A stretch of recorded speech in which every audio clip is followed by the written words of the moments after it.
So we're putting our tag or our technology on a retailer's website, and we're collecting all these signals, and we're tracking people anonymously. So we're saying, here's a user who's landed on the site, and then we pull that data from tens of thousands, millions of visits, and we say, right, okay, which are the signals that actually tell us whether someone is more likely to buy or not? You're listening to Inside Commerce, a weekly e-com strategy, technology and CX focused podcast hosted by experienced digital consultants and re-platform specialists James Gedd and Paul Rogers. Get insights into e-com strategy and leading brands, hear from industry thought leaders and leading tech vendors with practical advice to help you improve your online CX. This episode is sponsored by WorldPay. Our topic today is, do targeted personalised campaigns on the site in cart and checkout really boost sales and margin?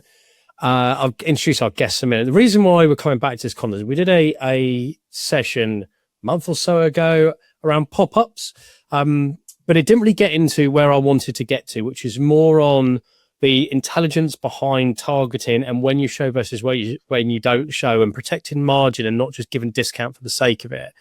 And at Pulse conference, so Paul of Avant's Pulse conference this year, our guest Dan from Revlifter was doing a panel with Sean from Sports Shoes, and I really, really enjoyed it because the focus was about, not showing pop-ups, panels, campaigns, discounts when you don't need to, and driving incremental sales, but protecting margin. And that's exactly what I want to do today. So we're going to get into that. So before we start getting into the questions, a warm welcome to our guest, Dan Bond, who's the VP of Marketing at Revlifter. Hey, Dan.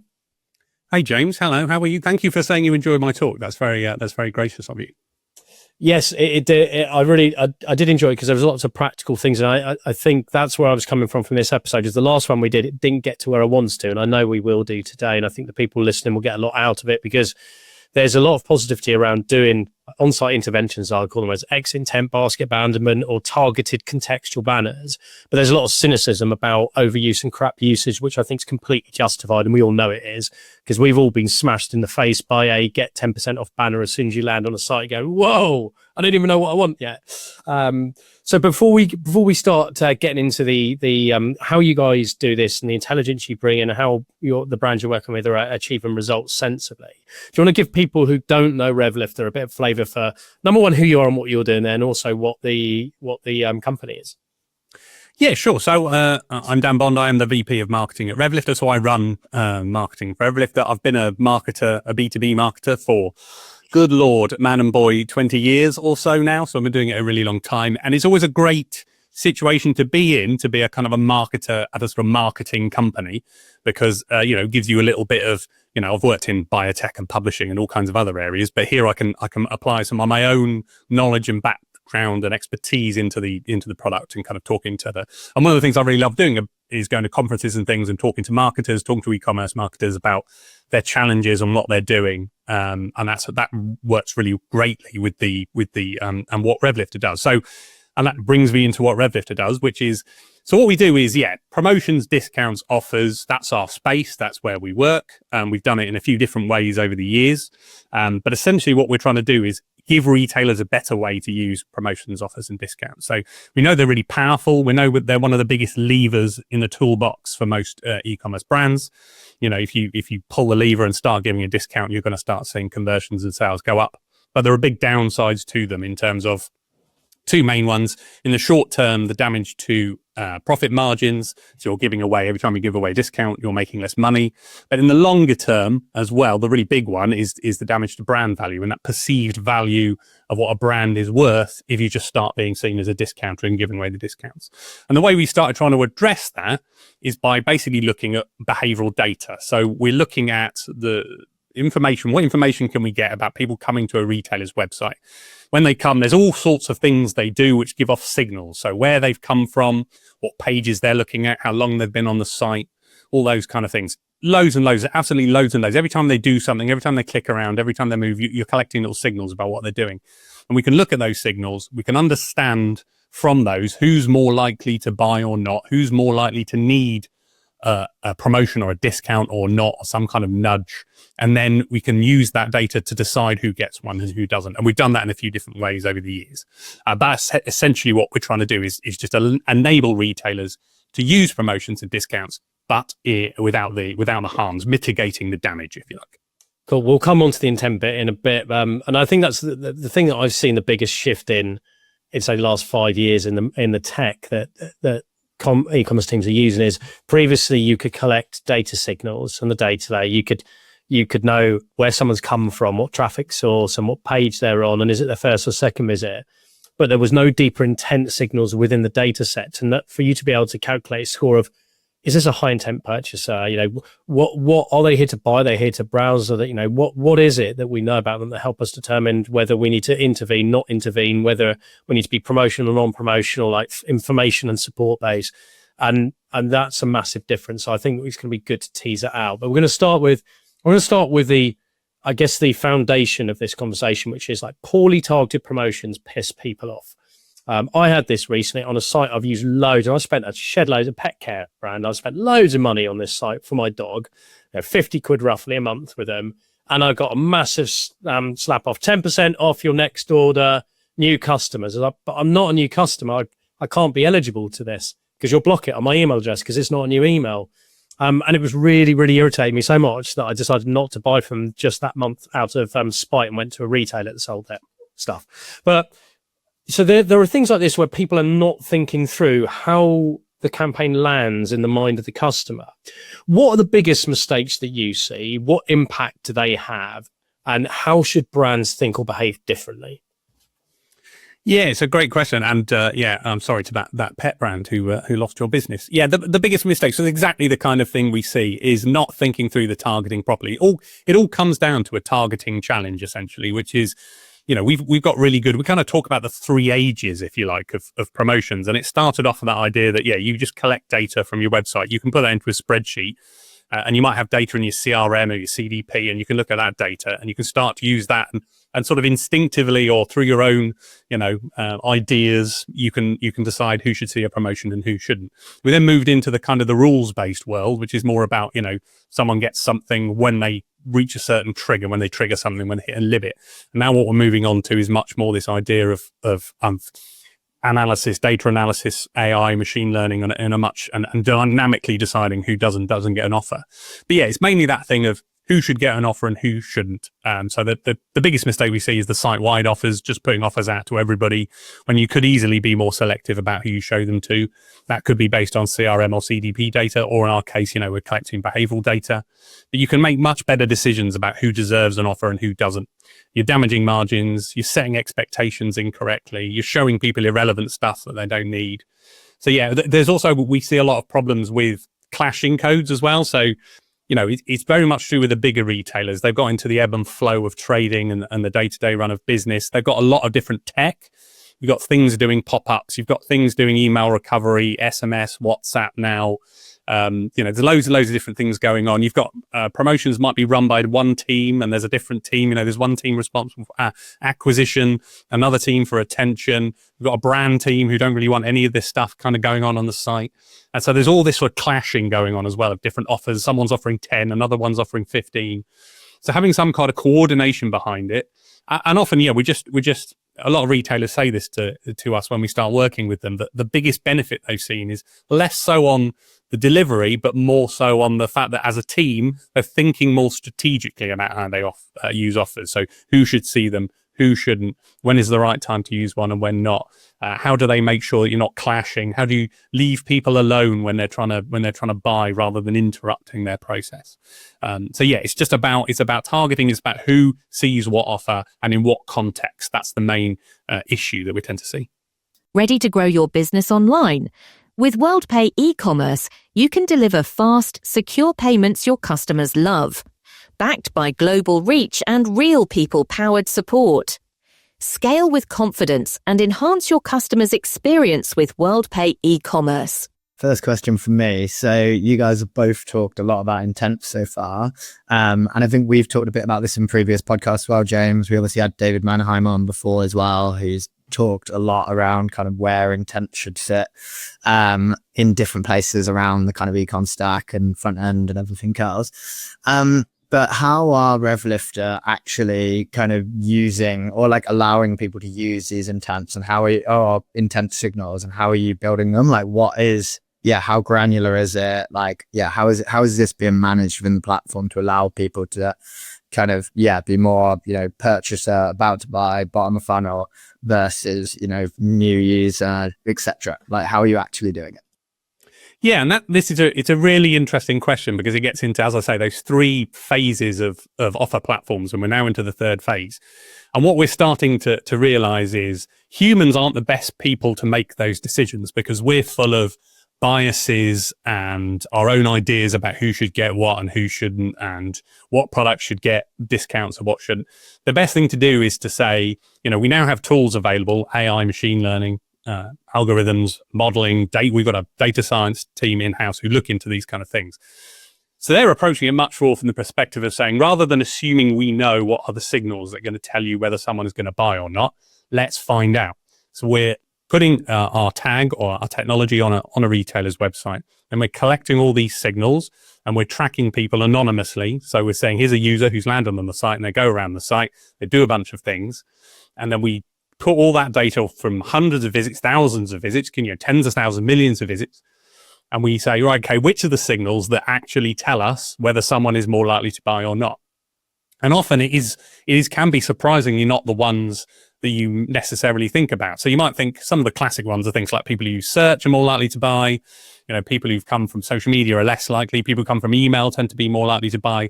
Maybe that's true in a very broad sense, but actually specifically for you as a specific retailer and the relationship you have with your customers, what are those signals that actually tell us whether someone is more likely to buy or not?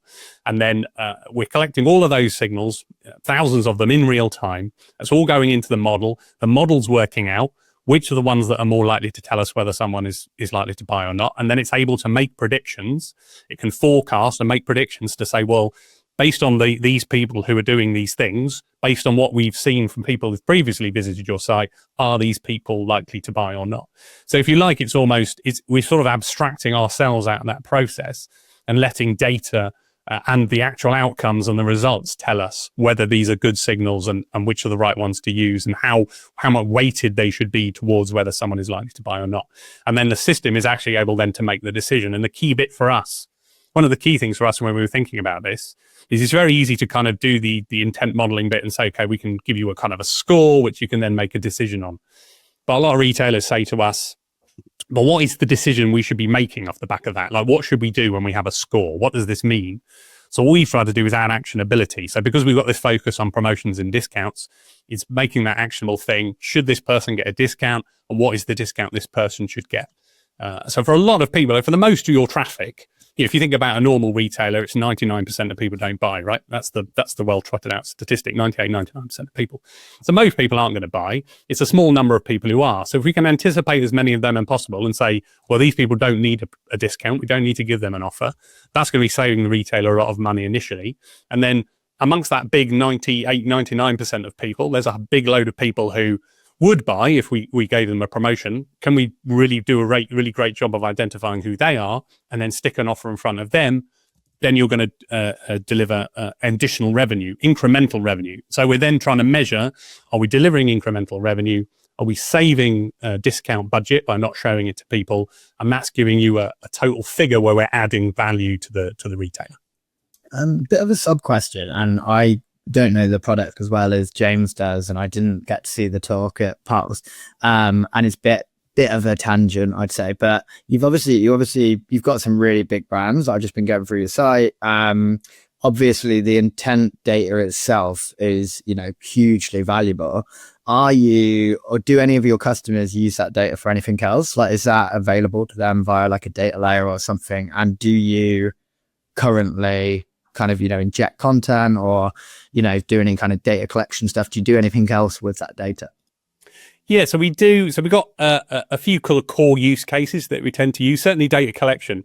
So the thing around data collection is, I go on a bit of a rant about this sometimes when I do events is, everyone does the sort of discount on email capture, and it tends to be a set and forget. So they set it up like 10% off if you sign up for emails, 15% off if you sign up for emails, and then people leave it. Whereas what you should be doing is asking the question, like, is that the best thing, the best way? Two things. Is it going to capture as many emails as we want to capture? Number two, then what do those people do once they've got that discount? Are they using it? Is that actually, what a lot of people do is get on a site, they want to buy, they sign up for the emails, they get the discount, and then they just use that and then they unsubscribe. So like, can we anticipate whether people are likely to do that? So that's a core use case we look to address as well, is can we make your email sign up better? Let's get more sign-ups, stop giving discounts to people who just use it to get a discount. But absolutely, like, our core focus, if you like, is on discounts and promotions. That's where we want to focus, because we believe that's one of the biggest levers a retailer has, and it's one of the most actionable areas we can work in. But we are, at the end of the day, giving people an intent score. We are working out how likely they are to buy. So that is a piece of data that is then available, and that could absolutely be made available in another tool in order to use that for whatever you wanted to use it for. So we've already had conversations with people like Bloomreach, kind of said, like, if we gave you this score, what would you do with this? And they're immediately like, oh yeah, there's loads we could do with this. You know, we can make lots of options available to retailers. So yeah, we've got a focus, but absolutely, once we've given you that score, it's a piece of data that's available to use for targeting whatever you want. You've said a few times about, you know, the skill isn't about showing more offers. It's about showing them at the right time to the right people, and then not showing it to people that don't need it. Are retailers taking those intent signals, where the intent could be really high intent, this is prime time for an offer promotion, versus no, you do not need to, or you shouldn't be? Are they using those intent signals when the intent isn't high to take a different approach to marketing, such as offering, you know, additional relevant content, or speak to an expert? Because I came to this, I did a project with Sage a while back, and one of the things that worked really well on more complex product journeys was intervention at the right time, of offering like free consultations and expert product advice to help people through their product decision making, which was non-promotional, but it kept people in the buying journey and then boosted the intent signal. So are you seeing people using the intent in different ways? Yeah, they can do. Yeah, we've absolutely seen some of that. So, you know, it's about understanding. It's not just about understanding, is someone going to buy or not, but what's the hesitation point and things like that. So we absolutely encourage, you know, experimentation, you know, try different things, see if they work. That's the only way you'll know if they're working or not. So like, we work with retailers where they've kind of, rather than wanting to do a discount, they've, as you say, put in something like a piece of content, or maybe some kind of confidence, reassurance, you know, some social proof, maybe something like, you know, here's some payment methods we accept. So there are other things you can put in place as well that are sort of smaller levers. It's always interesting that the conversation we end up with those retailers is obviously what we want to do is come in and we want to show you those really big gains, those really big wins. But obviously those wins are smaller for that kind of thing. So it's kind of like, you know, the promotions, discounts, they'll increase your conversion rate by, you know, we're seeing sort of, you know, 20+% we're able to improve some retailers' conversion rates by. But if you're doing those smaller signals, those smaller nudges, they're just going to be a smaller level. So you might improve things by like 1-2%, which might be fine. That might be perfectly fine with you. But you've got to understand, you know, where you're starting from, where you're trying to get to. What is the impact of that intervention going to be? That nudge, it's going to be different depending on what you're trying to do and what the scale is. But yeah, there's lots of other things you can do on top of that as well. Great. And going back to the talk at Pulse, and you kind of using sports shoes as an example, which I think is probably the perfect example or like the perfect use case for this kind of product. And there's obviously a lot of variables with them around like vitality discounts and whatever else. So I can imagine it's a great story. You referenced a 7% conversion lift, and that you suppressed over 2,000 discounts and saved £25,000. Can you talk us through exactly what they did from the kind of promotions and how you kind of went about using the intent data to achieve that? Yeah, absolutely. And I should say, first of all, my colleagues would itch me to say, first of all, the results are even better than that now. But obviously, when I write a case study, which I did write, it's a moment in time. And so that was the results at that point. But yeah, sports shoes came to us with that exact problem. It's the problem we love it when retailers come to us with, which is, you know, we know we're running offers. We're not really sure if they are having a positive impact. We're not sure they're driving additional sales. They're costing us a lot of money. We don't really know, can you help us? And that's a great position to be in. So, yeah, what we do is just take over running their pop-ups. In this case, in their case, mainly it was those exit pop-ups, so people going to leave.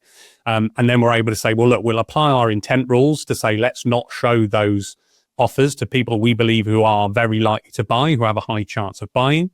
And then obviously the proof of that then is in the pudding. So it's in the stats. So can we show that we can continue? Because it's the promotion itself that gives you the uplift in conversions. That's fine. That's what's doing that heavy lifting. So can we still prove that you'll get that conversion improvement, but the suppression of some of those people, the deciding not to show an offer, which is actually the key thing here, is actually going to work and save you money. So you'll still see the conversion improvement, but you'll see the saving. And that's exactly what happened. There was lots of other complexities around the sports shoes example as well. They were doing other discounts for different reasons. They had had one of those sort of health insurance companies kind of doing discounts. So they wanted to avoid clashing with that. They had lots of sort of clashes they wanted us to avoid as well. So we had to put quite a lot of rules in to stop our offers from clashing with other people's as well that worked really well.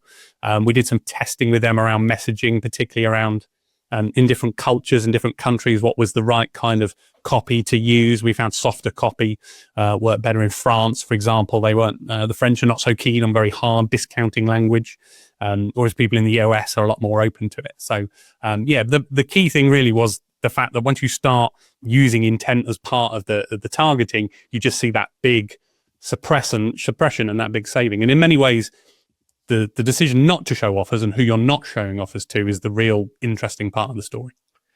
Yeah, that international point I think is a really good one, because having done this for a brand that was operating in US, France, and UK, I think we came into it with a bit of we'll get learning and we'll be able to run the campaigns and apply the learning across countries. But actually, the learning was completely different.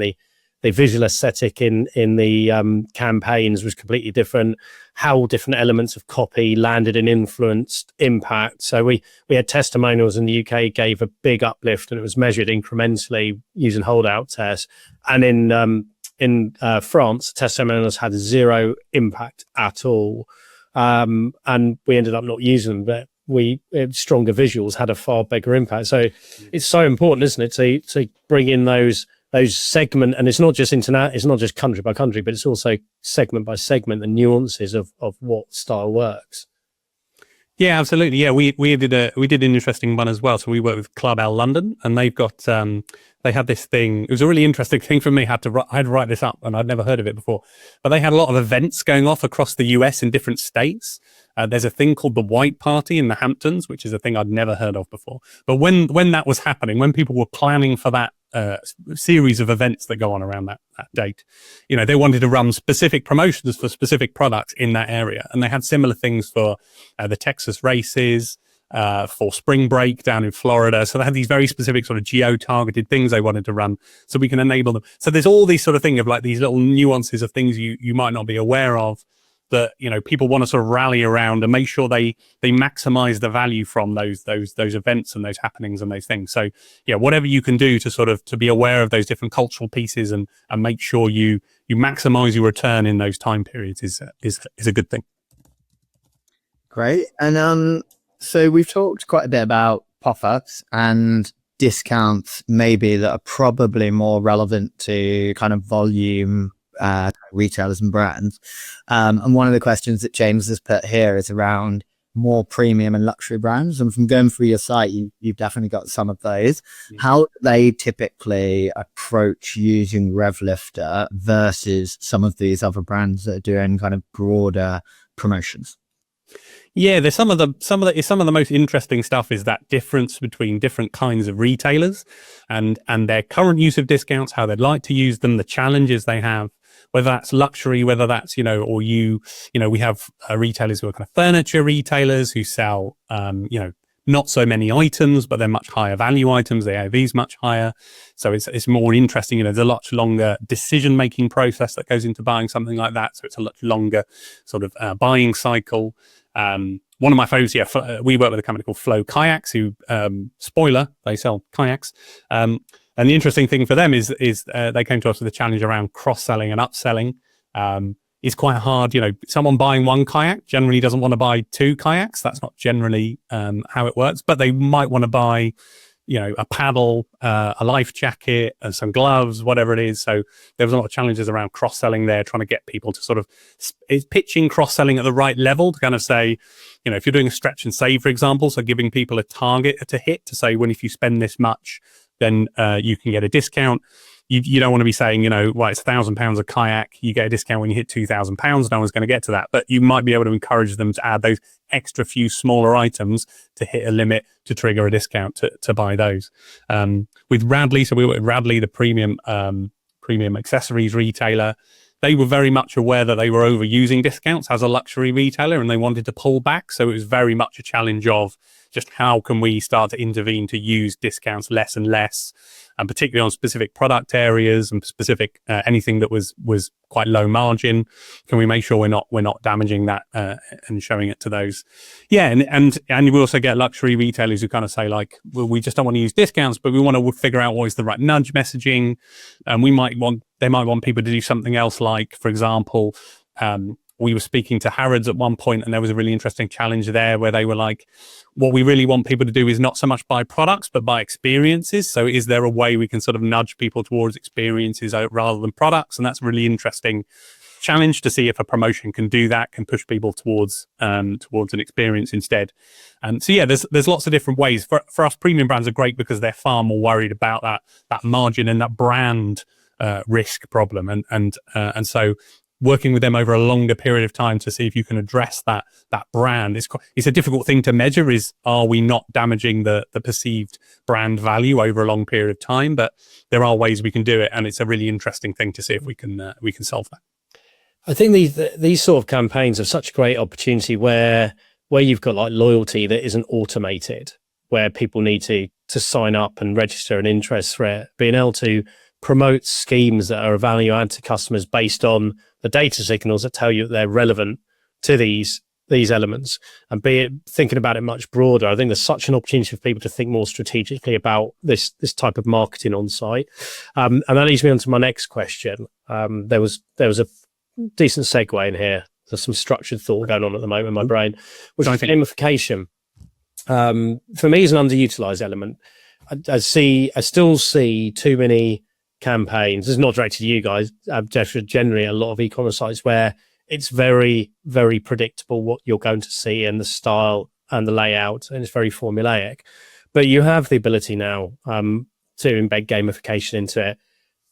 I'd say 90. I'm randomizing the stat, but 90% of people use gamification. It's a spinning wheel, and Paul and I are very, very much against spinning wheels just because they're used really lazily. But I know they can work really well. But I'd love to know, outside of the spinning wheel, what kind of campaign styles and tactics, what innovative things are you seeing that people are using, can be testing?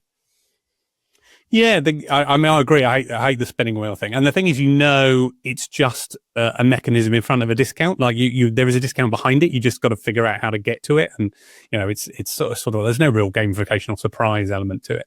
I think for us, yeah, it's thinking about, I come back to this I come back to a really simplifying the e-commerce process, which is, it's a value exchange, right? People want to buy something from you, and you're trying to make sure that the thing they're trying to buy from you've got is something they want to buy, and that it's at the right kind of price. So it's that they'll perceive the value of it to be the right level, so they're prepared to pay for it.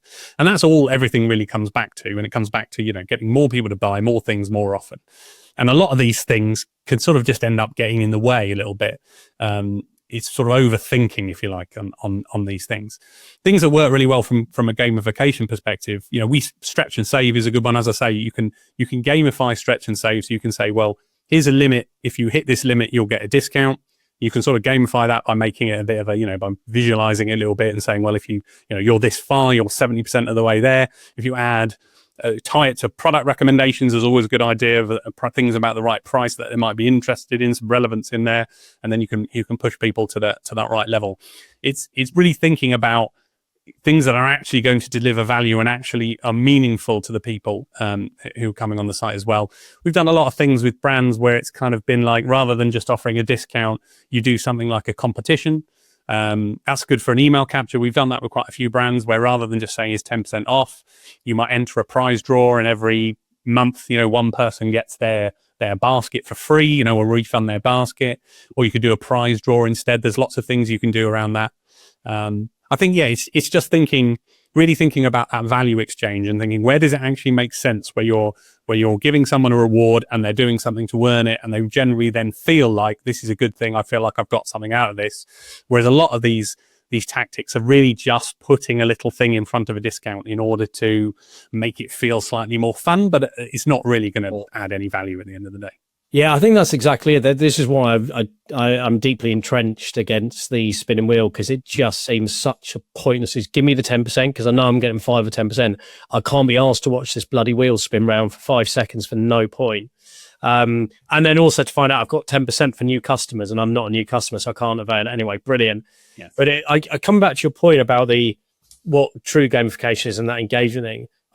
If I take a physical retail example of a scheme that I think works really well, is McDonald's and their Monopoly one, because you always win something, but it's mainly fries, but you have a chance to win a decent prize, like a big prize or cash, or it could be a holiday, or it could be an item as well as food. So they've got a captive audience. They know that people are going to happily have free fries. They know they'll probably buy something else when they're in there, but they drag in so many extra people because of that buzz of what if I do win one of the big prizes. Yeah, that is a well thought. I was thinking, actually, I've got another thing. Would you guys like one of my spicier takes? I can throw this in. Yeah, we like spicy. We're always going to. So I'll tell you. Well, this is another thing I tend to rant about if I go right. Loyalty programs drive me mad. I was at a conference. This started a few years ago. I was at a conference, and M&S Sparks program had been launched not before it, and there were lots of retailers in the room at this conference who were all like, "What we really want to do is launch our own version of the Sparks program." Because that's great. I love the Sparks program. It's awesome. And I decided this was a good chance to challenge them all and just said, so what is it about the Sparks program you like so much? So you use your card and you build up all these points and then you can get rewards. How much do you think it costs M&S to run the Sparks program? There's got to be a lot of administration behind this thing, right? There's got to be a lot of money behind keeping this program going, people managing this program, giving the cards out, people losing their cards. There's going to be an enormous amount of work behind this. Do you really think it's getting people to buy more stuff or not? Or would it be better just to say, well, let's give people a discount if they deserve a discount and then they're more likely to buy? Again, I think it's this process of slightly overthinking and thinking there's thinking you need to put all these extra mechanisms in place when they aren't necessarily needed. Like at the end of the day, I feel like most of the loyalty programs I'm in where I earn points and they end up with something, that thing I end up with is a discount to buy something.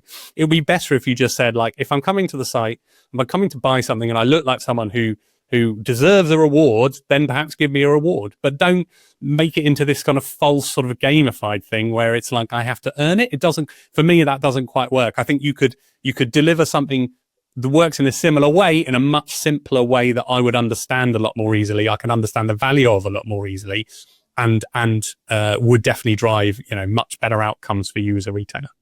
I think it's interesting with that use case, because I think for me the Sparks program for M&S is genius, because the users identify themselves across all the channels and they're collecting true all of the data on the customer and what they're purchasing, and from a CRM perspective they can benefit from it. But I think to your point, I think a lot of brands want to do that, and they're pure play online and they don't have the same need for it.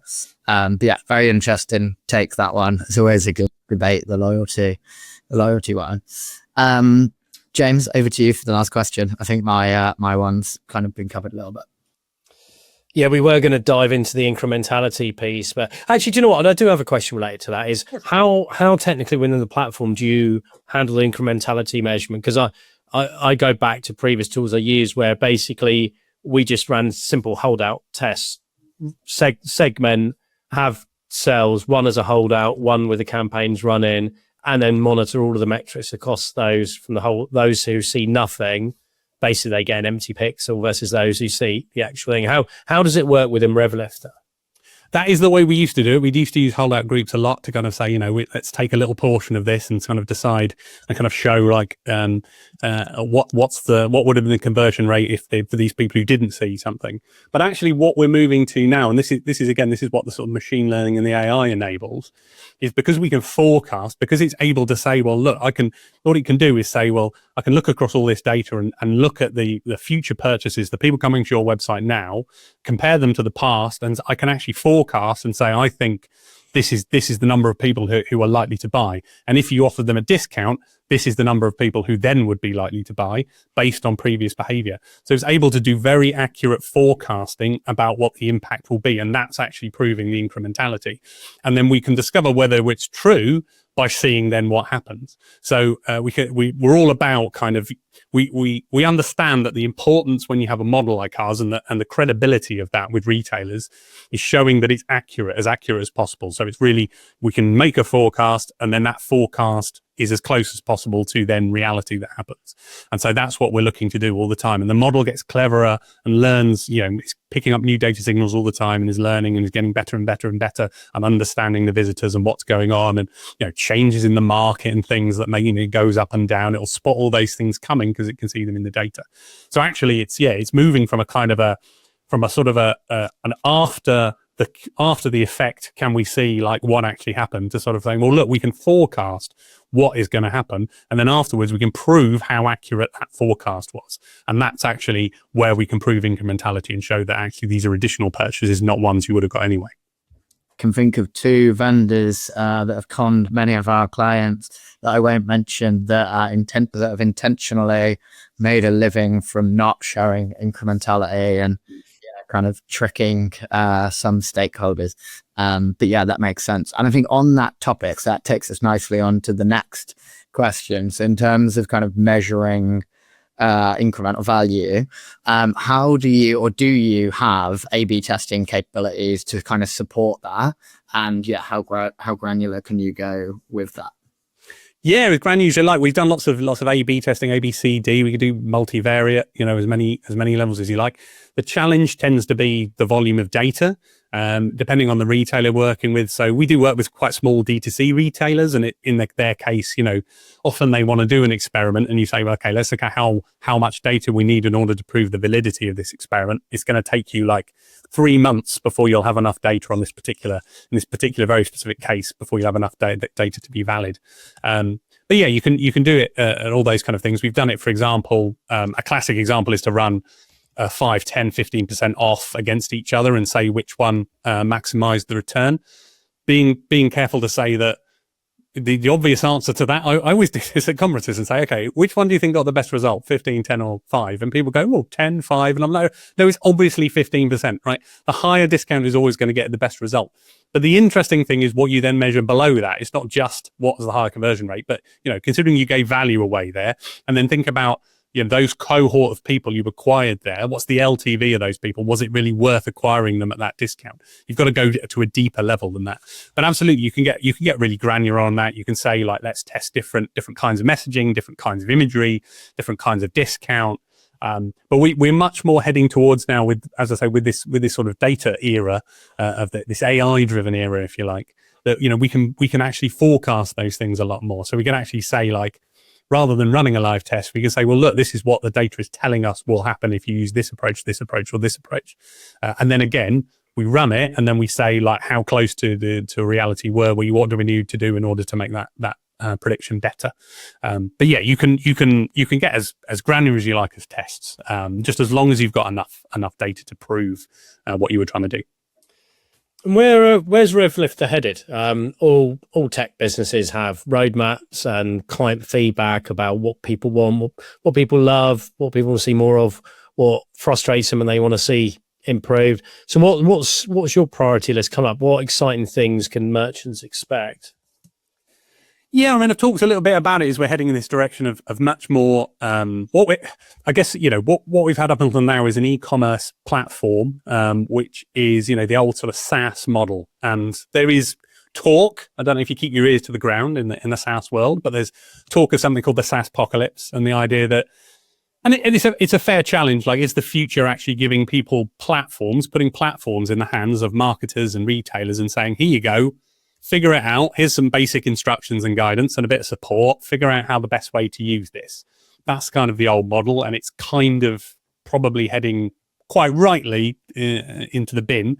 And what would be much better is to say, let's build something which uses data, makes unbiased, sensible decisions on the behalf of retailers, that drives incrementality, that is actionable, is And all you have to do is make some basic setup, answer some basic questions about what your goal is, give it some guidelines about what it should and shouldn't do, give it some rough approximation, and then you activate it and it goes off and it makes the decisions for you. You know, we're heading that, for me, I've got to sum up the world of AI that we're heading into, is we've gone from the rules-based machine learning world, which was much more like, yes, it can learn, but you've still got to do quite a lot of manual intervention. It's now smart enough that it can make those decisions. What we need to do is make sure that it's making those decisions well and it's making the right decisions. So yeah, we're much more building something which can make decisions on its own behalf, that can look at data, analyze it itself, work out how to improve, make suggestions itself, and is much more a sort of guided approach to how to improve your performance, rather than just a sort of a static platform you have to go in and click buttons and make things do. It's actually doing the work and coming back to you and just going, I'm doing this, is that the right thing? What else do you want me to do? How else can I be helping you? And that's the kind of direction we're heading in. We're building a kind of an engine that understands what's going on for retailers and makes doing something about that really easy. I think that's nice. I mean, the more that friction gets taken away from econ teams so that they can focus on thinking and strategy rather than having to constantly find information, make sense of it, do things.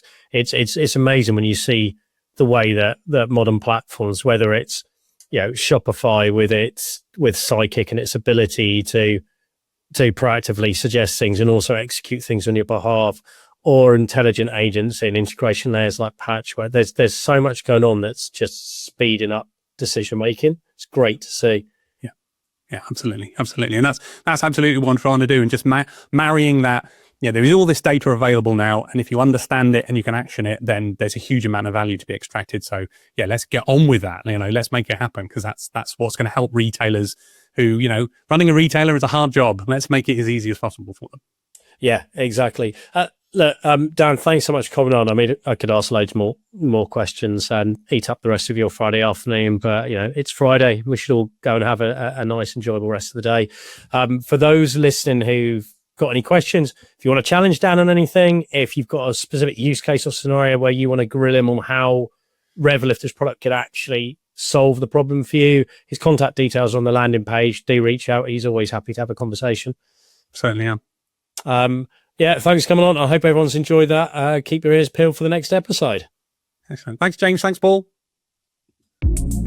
You're listening to the Inside Commerce podcast, hosted by experienced consultants James Gerd and Paul Rogers. Inside Commerce is your fast track to digital knowledge, featuring interviews with leading e-commerce retailers, industry thought leaders, and the C-suite of key tech companies to explore the latest in digital strategy, customer experience, and tech. Discover what the latest trends really mean and get practical advice based on experience to help fine-tune your e-com strategy and tech stack. Follow us on LinkedIn and reach out to James or Paul if you'd like to discuss an e-commerce project. We hope you enjoy the latest episode.